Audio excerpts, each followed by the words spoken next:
Now here's the second law that changed my life forever in network marketing. I learned the law of sowing and reaping. And in the law of sowing and reaping is also the story of the law of averages. Jot this down. The story of the sower comes from the Bible. I'm an amateur on the Bible, but this is such a useful story. Here's what the story says. And take the notes because the drama's in the details. The sower was ambitious. Evidently he was ambitious. When you read the whole story, you'll conclude, yes, this was an ambitious sower. Here was number two. He had excellent seed. The sower who sowed the seed had excellent seed. And the excellent seed could be an excellent opportunity, an excellent product, an excellent story. So we've got an ambitious sower with excellent seed. But now here's the rest of the details of the story.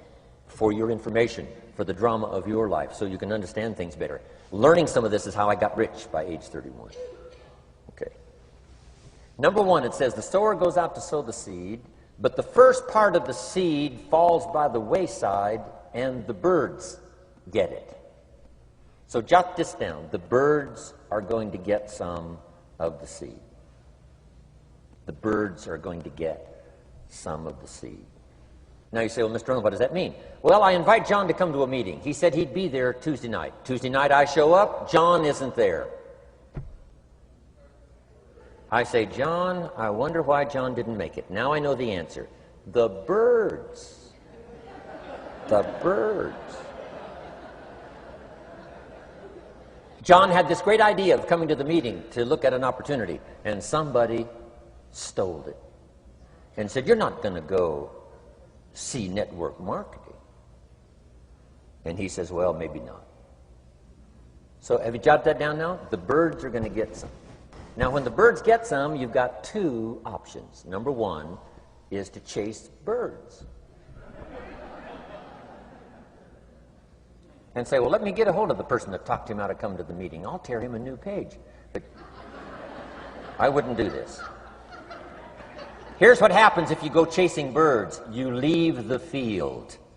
If you go chasing birds now, you leave the field, which is going to distract from your future, not add. So you can't chase birds and try to straighten this stuff out. Here's what it is. It's just one of those things. And here's the best comment when things are a little disappointing. Isn't that interesting? You just have to say, I thought sure he would be there. He promised me. He promised me. But I know it was the birds. And you just have to say, isn't that interesting?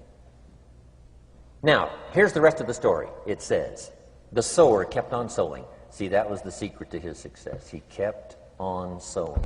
And if you keep sowing, you can sow more than the birds can get because there aren't enough birds. If you keep sowing, there are some birds, but there's not enough. Because the law of averages will work for you. My mentor taught me, he said, you know, Mr. Rohn, there's only 9 or 10 real nasty, miserable people in the whole world. Now he says they move around a lot, you know, and you're liable to...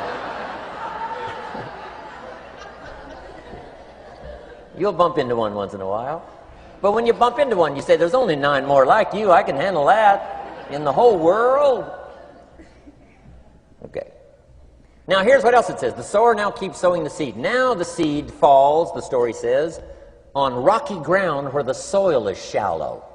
And the rocky ground where the soil is shallow is not of your making.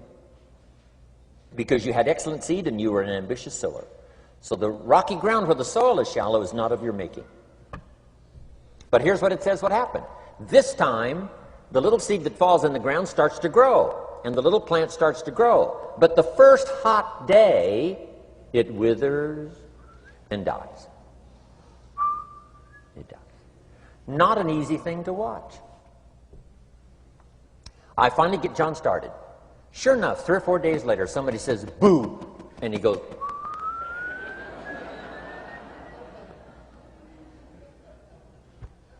he's gone. Doesn't show up at the second meeting. And I say, I thought sure John would last a week. What happened? Jot this down. The hot weather is going to get some. And this is not of your making. Here's what you must say when that happens. Isn't that interesting? Wow. What can you do? The answer is nothing. You say, well, I'm going to try to change this. I wouldn't take that class. You know, the sun comes up in the east. Somebody says, why is that? I wouldn't spend much time on that. Just let that happen. Don't go for this why stuff. I'm giving you the answers here. The answers is in the structure and the consequences and in the deal. The answer is in the deal. Anything beyond that is not worth study. You say, well, how come some just last a little while? I wouldn't sign up for that class. Here's the answer. Some don't stay. You just have to jot that down. And when some leaves, you say, that's one of those that don't stay. Now you know what category to put them in. And you can't solve this now. You can't. It's like rearranging the seasons. You can't fool with that. All you can do is cooperate with the way things are set up. I didn't set it up. You say, well, it shouldn't be this way. Well, when you get your own planet, you can rearrange this whole deal. But on this planet, you're a guest. You've got to take it as it comes. Now, here was the secret to the ambitious sower with good seed. It said he kept on sowing. Now, here's what he had to do to keep on sowing. He had to discipline his disappointment. This is a key phrase now to use the rest of your life. You must learn to discipline your disappointment, because you didn't set up the setup, and some are not going to stay, and that is not of your making. Now, if you made gross errors and you ran them off, see, that'd be different. Now, you're responsible for that. But if it's in the normal course of things, this is the way things are. Now, here's what it says. The sower keeps on sowing. Now it says the seed falls on thorny ground. And somebody says, well, how much of this do you have to go through? Well, hang on. It's not the end of the story now. Now the little seed falls on thorny ground. And now the little plant starts to grow again. But as the little plant starts to grow, the thorns choke it to death. And it dies. So jot this down. The thorns are going to get some. And that's not of your making. And what are these thorns? The story even called these little thorns, little cares, little distractions, little somethings. Who knows what all they are? I say, John, we had a meeting last night, you weren't here. John says, well, I can't make every meeting. I say, why not? You're part-time. He said, well, the screen door came off the hinges. And you just can't let your house fall apart. You got to take some time and fix things up. And I can hear the thorns going,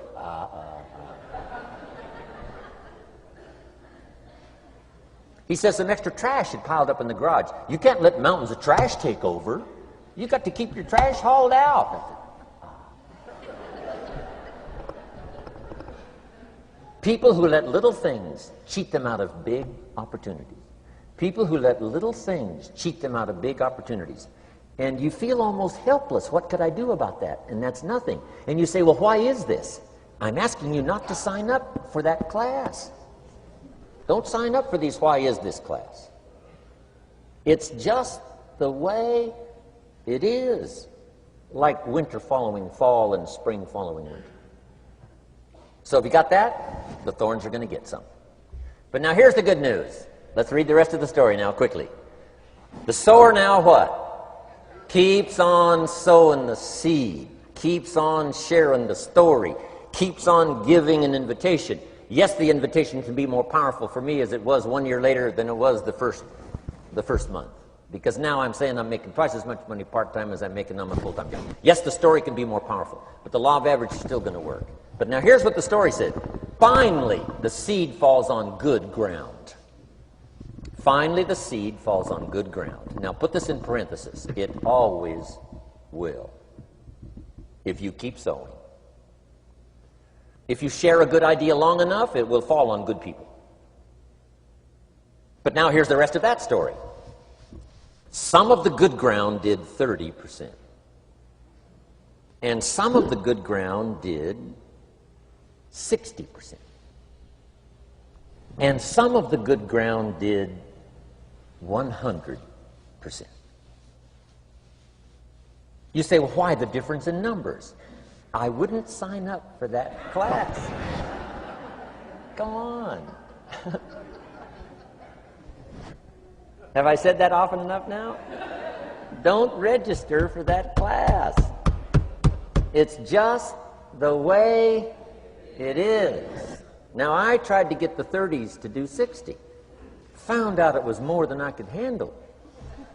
I used to say, I'll make them successful if it kills me. I almost died. No, you can't do that. Here's what you do. Let the 30s do 30 to the best of their ability and keep doing 30, because that's how they build their lifestyle and get what they want out of life. And let the 60s do 60, and let the 100s do 100s. Now, how can you get some to do 100%? You got to go through all these experiences, and you got to talk to all these people.